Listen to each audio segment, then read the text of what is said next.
This is a question written down. It says, seems the divergence between Jews and Christians and Muslims, I guess, versus and Muslims, occurs at the sacrifice of Abraham's son, Isaac and Ismail, or Ismail,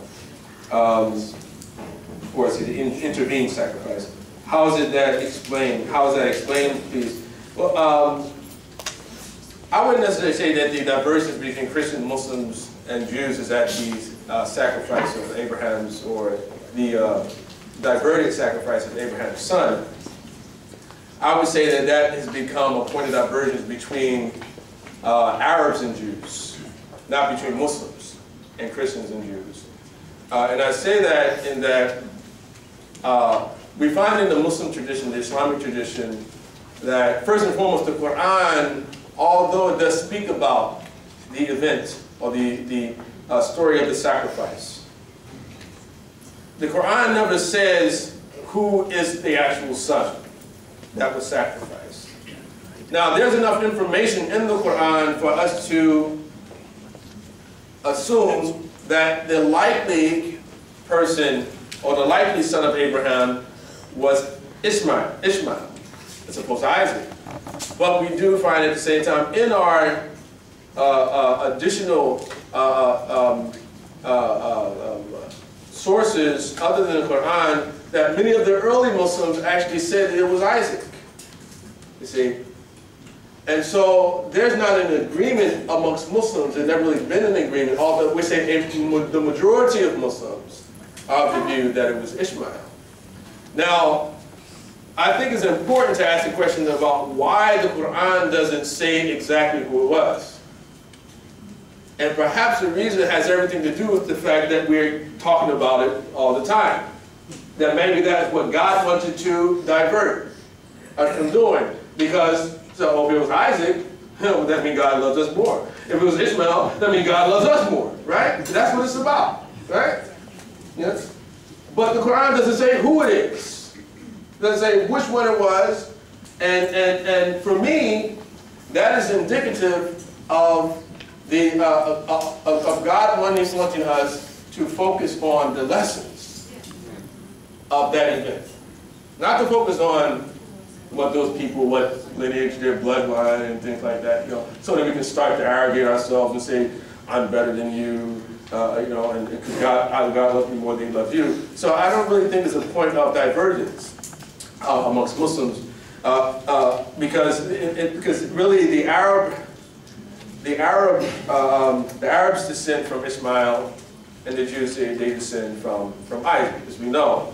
But I don't think that it's an issue that we can say that it's the point of divergence for Muslims. I think it's more an issue and the point of divergence for Jews and Arabs, you know, or Jew and Arab Muslims. And so that is something I think that we need to try to deal with, especially when we take into account that most Muslims on the planet are not Arab. You see, most Muslims on the planet, the overwhelming majority of Muslims on the planet are not Arab. And so it is perhaps an ethnic problem that has been perpetuated because of old disdains between peoples that I think that those particular people need to perhaps deal with that, you know. But I wouldn't say that's the point for where we diverge, where we're different with Muslims. I'm between Christians and Jews. I would say that the point where we diverge is with Jews is with regard to Jesus. And the point of divergence between both Christians and Jews is with Muhammad, right?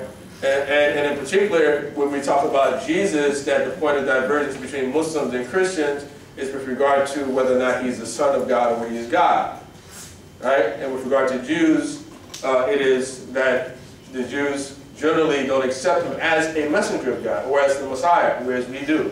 And so, and all three of us, all three religious faiths, believe in a Messiah that will come at the end.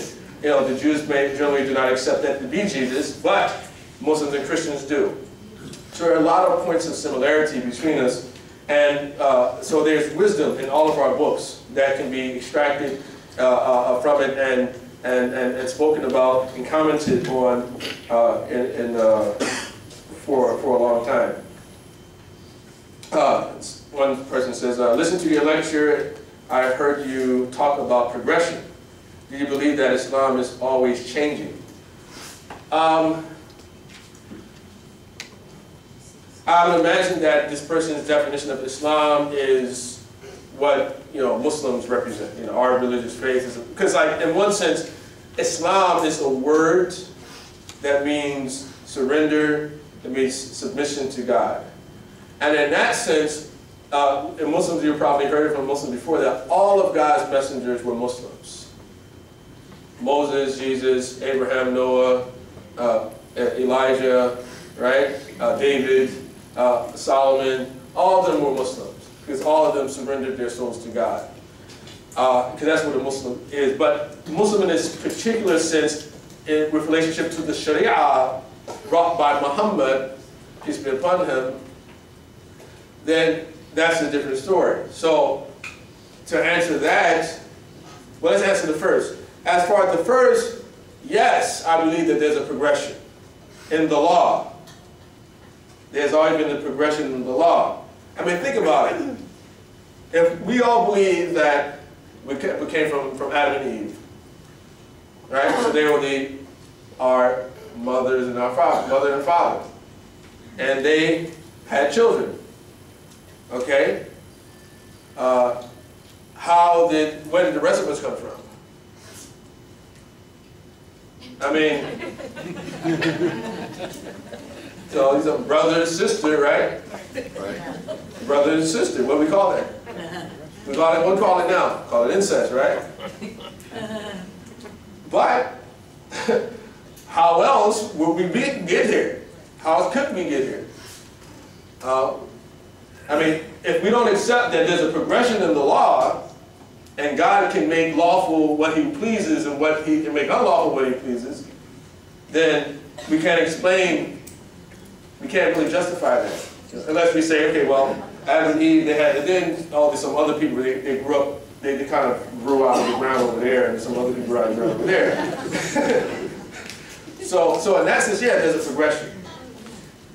And so Islam basically says that that progression ended with the Quran, the revelation of the Quran.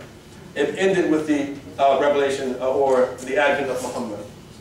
And so that's one thing. But when we talk about the Islam in the particular sense of the Muhammadan faith, or let's say the Muhammadan law, let me call it that, I think would be better, that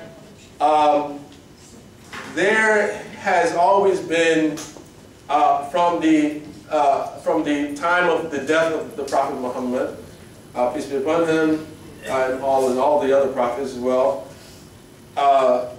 there's always been new jurisprudence being developed. And that is to say, because the people after his time were confronted by issues that the early Muslims were not confronted by, and they needed to find an answer. And so they gave what we call today fatwa. And the fatwa is not an edict to kill somebody. Right? That's not what a fatwa is. Fatwa is just a legal opinion. So I think that God's judgment about this is this. And the scholar gives that particular answer based upon their understanding of the scripture and the sources of Islam. So they give fatwa, and then it becomes popular.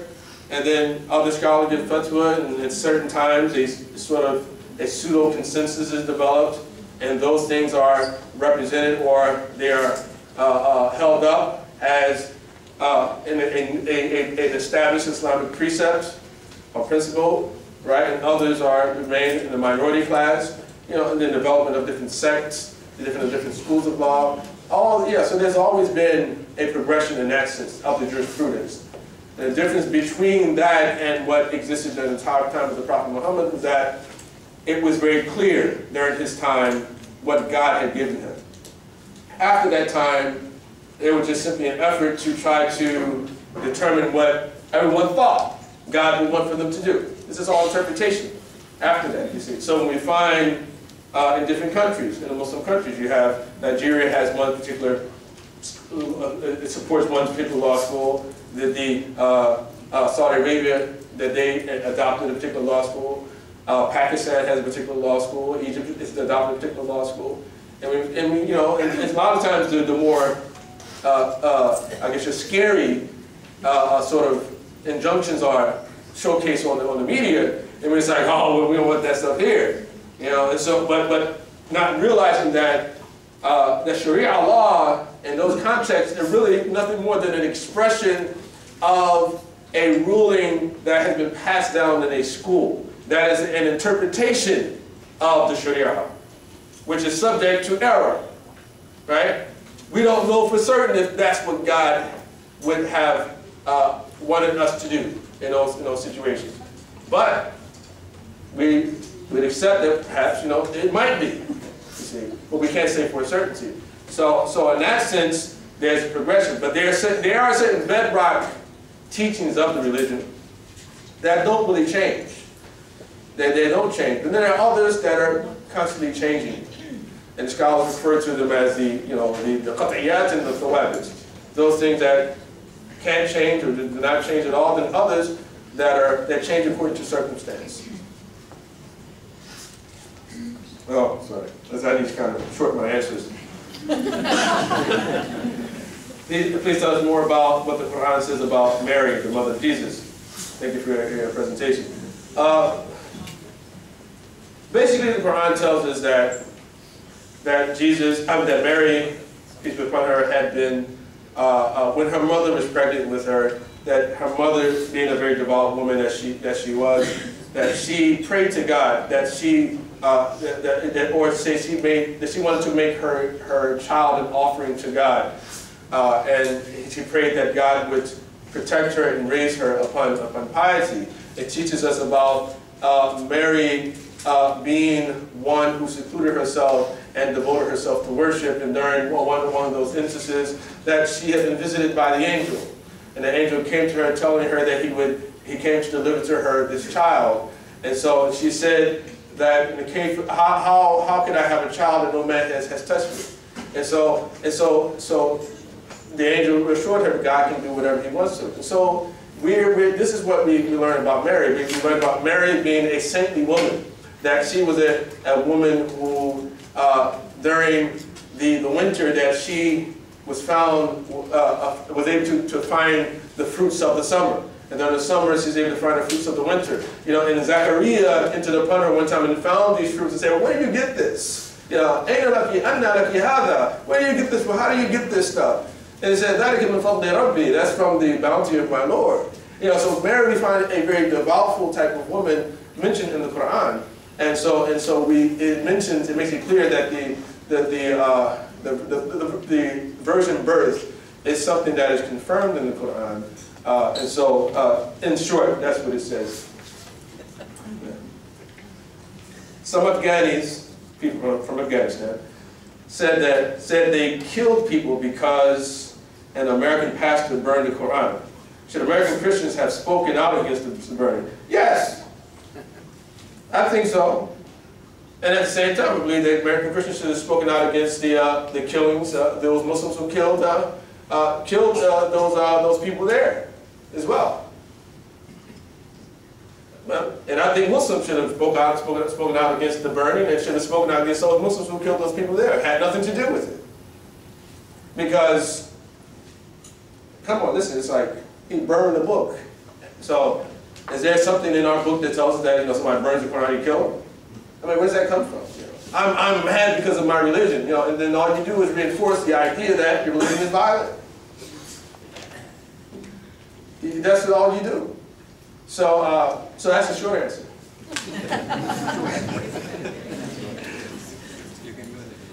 Okay. Maybe you're so peaceful and nice because you are a weak minority. What would happen if you become majority? Okay, good question. Does Islam allow separation of religion and state? Okay, let's try to deal with the first one. Well, the President of the United States.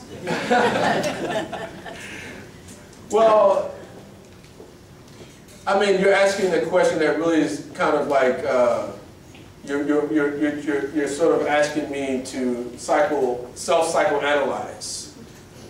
Really, why am I so happy? You know, and I have to think about it, and I say, well, okay, well, I don't know. I just maybe like people to like me. I don't know. And so I should be nice for that reason.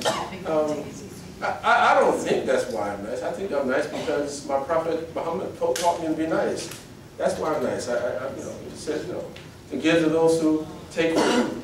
You know, he says, you know, to help those, to benefit those who harm you. He says to help, you know, to not wrong those who wrong you. That, you know, to smile in a person's face is an act of charity.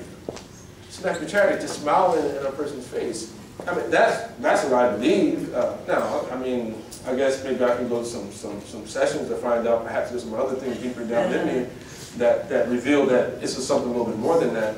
No, it wasn't you as a person. Yeah. It's you, the Muslims. The question is, maybe the Muslims are so nice and peaceful because they are a minority. What happens when they become a majority? It's not about you.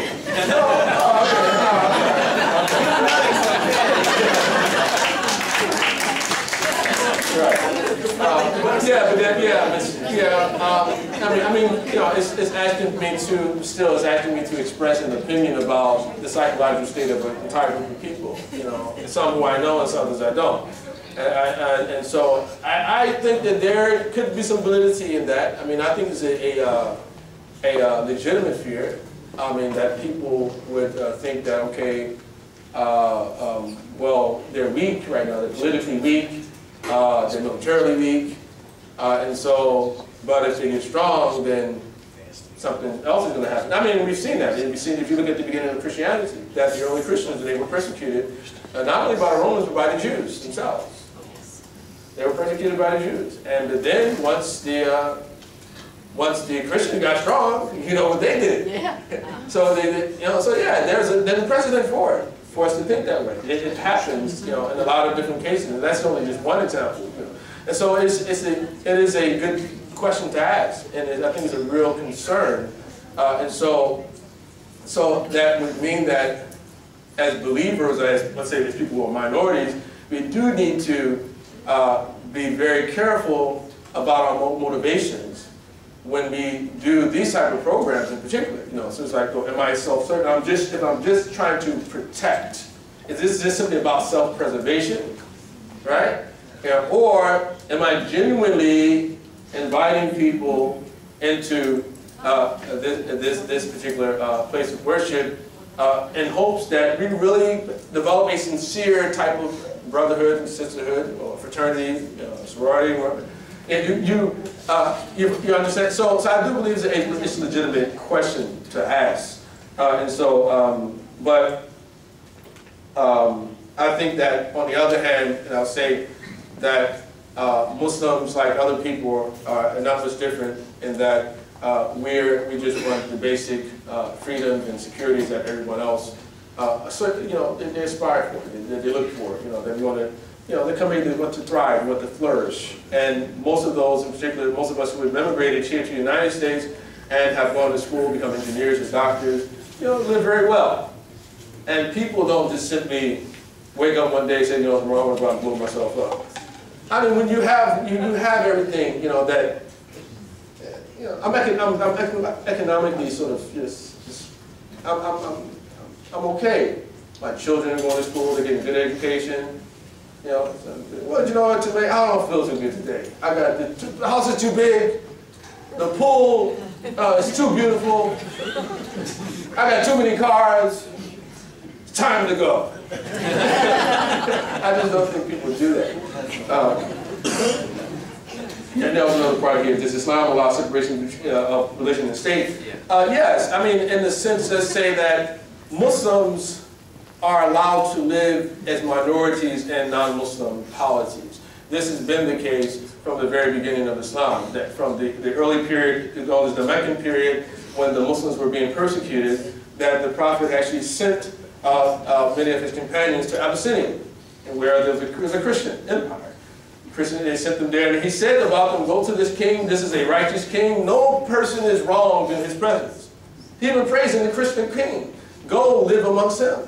And that's where they went. And they lived in their midst. And there are other examples like that. So if the Muslim is able to practice their religion, you know, do their basic, you know, their prayers and other things like that, then they can live amongst non-Muslims. But in the sense of, I mean, of course, part of the question, which is, or what is implied by the question also, is that do Muslims sort of have to abandon, or do Muslims have to pursue an Islamic state?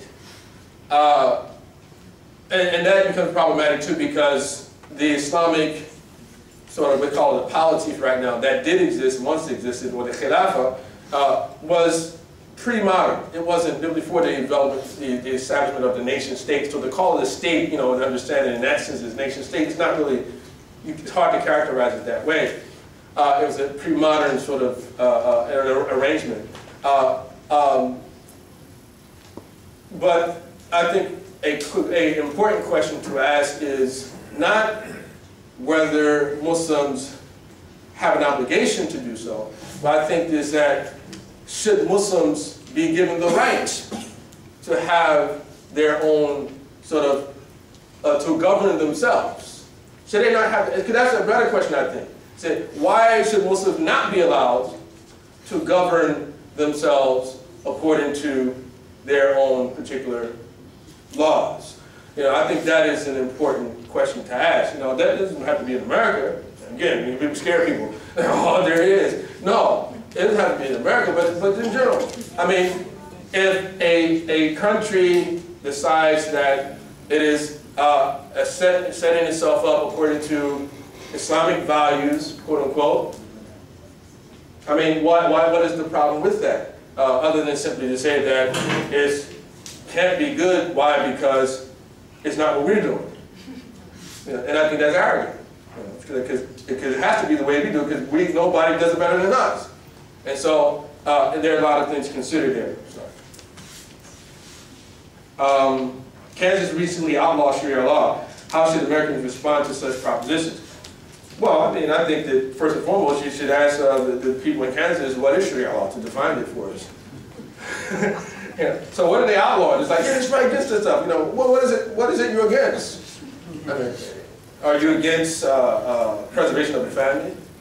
Are you against preservation of life, of wealth, the preservation of bodily integrity? Yeah. Are you against property rights? I mean, what are you abandoning? Fundamentally, those are some of the major issues. When you start talking about you're banning Sharia law, that those are some of the major considerations. And in a sense, you're probably going to be banning your Constitution, which in a larger sense has already been corrupted because you have, you know, Patriot Act. Seriously, I mean, the Muslims didn't do that. Sharia didn't cause economic problems in America. Sharia didn't take people's pension. Sharia law was not the cause of people's civil liberties being denied or invasion of their privacy, phone taps, extraordinary rendition, right? Barring people from legal representation. Sharia law didn't do none of that. You know, and these are things rights were given by the Constitution. The Patriot Act did that, and people agreed with it. So Muslims had nothing to do with the abolition of the Constitution. You know, or they say the reaction. They say, if anything, if you say that it was because of Muslims that the Patriot Act was initiated, was introduced, then it's because of the reaction to Muslims. And so Muslims didn't do it themselves. It was the reaction of the society against Muslims that now has threatened everyone else. You know, so your own personal rights are not even protected anymore. And so, I mean, we didn't cause any economic crashes. It wasn't us. You know, and I just think that that's the part that people have to learn to see, that there are forces in our society who want to hide from us all of their dirt. And so they want to find a boogeyman. They want to find somebody. No, we didn't do it. Those are the people. Go get that. Because of those people, this is why you're having all these problems. This is why your gas prices are going up now. Right?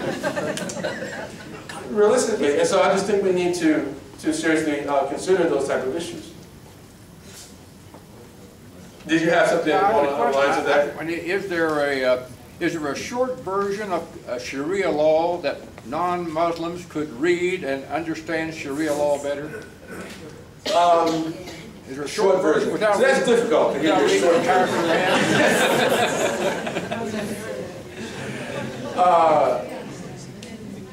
It's difficult to do. I mean, it's because even the law books, even for Muslims, are very difficult. Common Muslims are difficult for common Muslims to really comprehend. And that's why a common Muslim, if you ask what Sharia, they really can't explain. They'll give you something and they're like, oh, that's what it is. And so you have a lot of Muslims who think Sharia law is only the penal code. Islamic penal code. Some Muslims believe that, you see. But they don't understand the depths of the law itself and how circumstances do intervene at times to put a stay of execution on even those type of crimes, even things like apostasy laws. And, I mean, all of those type of examples that we find that when we look at things contextually and how the Prophet Muhammad, peace be upon him, he actually did deal with people who left Islam. And there's nothing in our history that shows the Prophet actually killing an apostate. You don't find it. It never happened. But those are things that get missed quite often when we think about Sharia, and it's just that there's just so much that's happened in the world. I think colonial period, that people trying to regain a sense of identity, people who want to be able to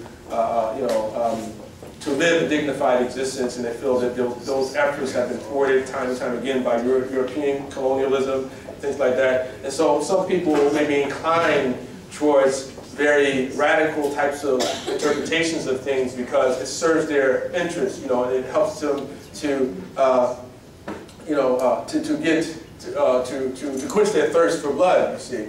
And because of what they feel has been done to them. I think those are a lot of the things you have to take into consideration. And of course that does not justify any type of murder, but our tradition, when we look at our books, our legal books, it's pretty clear that what most of these people who we would call the extremists today don't rely on any of that material. And if they did rely on the material, then they would come to a completely different conclusion. And a clear example of that is the members of the Ikhwan Muslimin, or those people who killed Anwar Sadat, and they went to prison for about 25 years, that they renounced violence years ago, and they admitted that they were wrong about the assassination of Anwar Sadat. They said, we had it all wrong, we misunderstood the issue. When they went to prison, they read and read and read and read, and they come to this, they had epiphanies. And so they're in Egypt trying to help society to come back together, many of these people. So hopefully that helps there. One of the responsibilities of Christian and Islamic clergy to bring our religions closer together. It seems that politicians speak out more than clergy. Well, I think that politicians speak out more than clergy because politicians are in the pockets of corporations, and corporations, they have the money to pay the media to pretty much make sure that you hear what the politicians have to say. There are plenty of Muslim clergy who are speaking out against a lot of different things. They just don't get on the news. You follow me? So I wouldn't say that Muslim clergy are not speaking out against things, or as a matter of fact, they're speaking about much more than any politician would be doing. And so, but then when the most recent controversies around Muslims had occurred in terms of the Sharia and things like that, you didn't see a lot of politicians speaking out against that either. Really recently, if anything, you saw politicians encouraging the ban on the Sharia, but all the other politicians who didn't encourage the ban, they were silent. Where were their voices in? Which to me says that a lot of these people are just self-serving, and is unfortunate for us. And I just think that as a people, it would be good for us to that was my question. That's not a complete answer to it. I think that the clergy in Charleston, West Virginia, it's more the responsibility, I think, of the non-Muslim clergy, since they're in the majority here, to speak out more.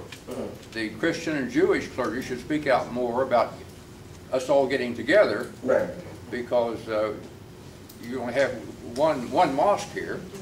Right. So it's Hawk there. He's all by himself trying to speak out. Right. That's all. No, I'm sorry. But I'm sorry. I'm sorry.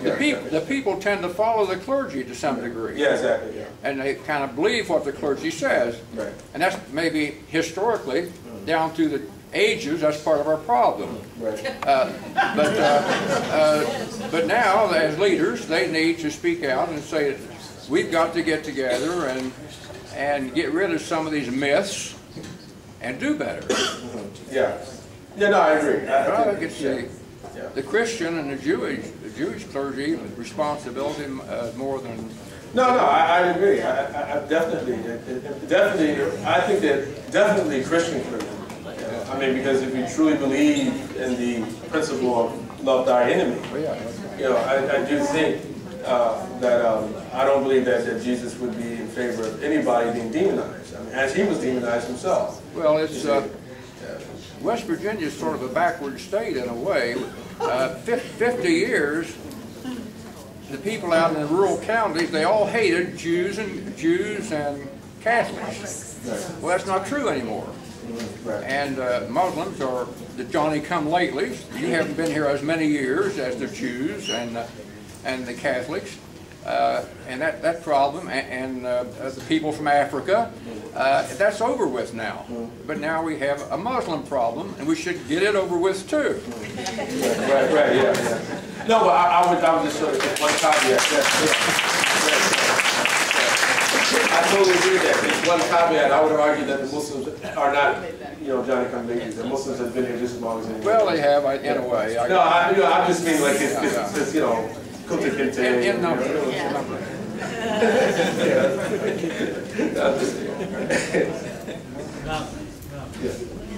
Okay. Yes, sir.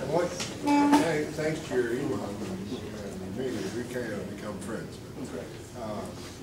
Our belong to a Catholic church here in South Charleston, and we opened up and said, hey, we want to invite the world religions in to give us an hour or 2 hours, and then rotate to another one and another one, so that we can have at least some understanding, because we found out we were ignorant when it came to what your beliefs were, and the other religions too. Like tomorrow we're going to have the Buddhist religion is coming in tomorrow. And this has gone so well, and Imam was the first one we had. And I think everybody was like, what are we doing? But he did such a great job. And when he finished, I think he was really surprised at the ovation he got at the end of his presentation. So that's a real plus to start off. That's why I really picked him to be the first one. That's great, because I wanted us to have a person that could give us a punch. That's okay. So I think we're going to continue doing that. We're going to invite other religions, because I think we've had 6. That's not all of the world religions. Yeah, right.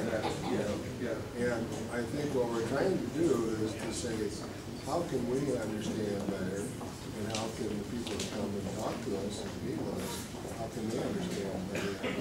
Right. Yeah, I mean, the Quran tells us that if God so had willed, He would have made humanity into one single nation. Yeah. If He so would will, if it had been His will, But at least for our book, it teaches that God does not will, nor will He will for all of us to be upon one single creed. And again, coming back to the issue of grace, we likewise have something similar to that in Islam. And when you take that into consideration, I think that, and it's a difficult thing to do, and that is to when you interact with people based upon your teachings. That you treat them good because, why? Because the Bible told me to treat them good. Not because I'm treating them good and hopefully they'll become a Christian, in about a couple of months. Or the same thing for Muslims. Muslims do the same thing. It's like, y'all will talk to this person, and and then if they don't become a Muslim in 3 months, then I'm scared of them. Your intentions were wrong. To not treat you nice, why? Because God told me to treat every human being like this. And I think that's what the greater struggle that we have here, we have to overcome. So, maybe that's more questions. The Quran says we have prescribed different ways of worship for different people. Can you please explain? I think I just did. Right? I often find more differences between different Christian denominations than I do between Christians, Muslims, and Jews. Do you see the same thing with the? Yeah, we do. You see the same thing with Muslims, yeah. Because, like, for instance, right here, okay, we have Christians here. We have, imagine there were some Jews. I don't know if there are any other religions here today. But you have a lot of Muslims here. They wouldn't invite a Shiite. A Sunni wouldn't invite a Shiite. A Shiite wouldn't invite a Sunni. The Salafi won't invite a Sufi.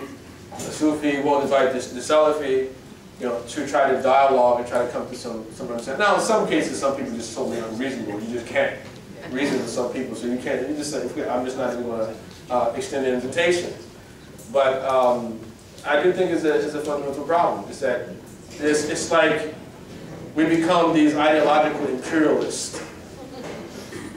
I adopt the faith, and then it's like, well, I have to colonize the other. The submission is part of my faith. I have to prove my faith.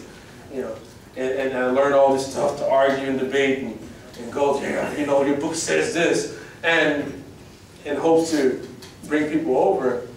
And all it does is perpetuate. Let's say that person is won over, that the same person develops the same sort of ethic and attitude towards the other, and then it's all this opposition and this competition, and there's this friction all the time. Why can't sometimes very wrong? Some people are going to be on top in society, I'm not sure we can change that. I'm not sure if we can create this society where every single person is going to be like, everybody would have equal representation in government, or equal representation in education. I'm not sure if we can create this society, but at some point we can at least stop being predatory and how we behave with one another, and just say, leave it to God. If God wants that person to become that, even as you just said, I told them, right? You fulfilled your obligation, and say, you know where I am. We had a conversation, or we can keep having a conversation. But it's like, it shouldn't be like, well, with conditions, that I'm going to give you a year. And if you don't, then I'm going to put you with those people over there, and then I'm going to call the cops, and we're going to go to, you follow me? That's a big problem. Jewish law, example, stoning the errant son, I think, evolved from the literal law or fundamentalist interpretation of Torah during the rabbinic period and development of Talmud.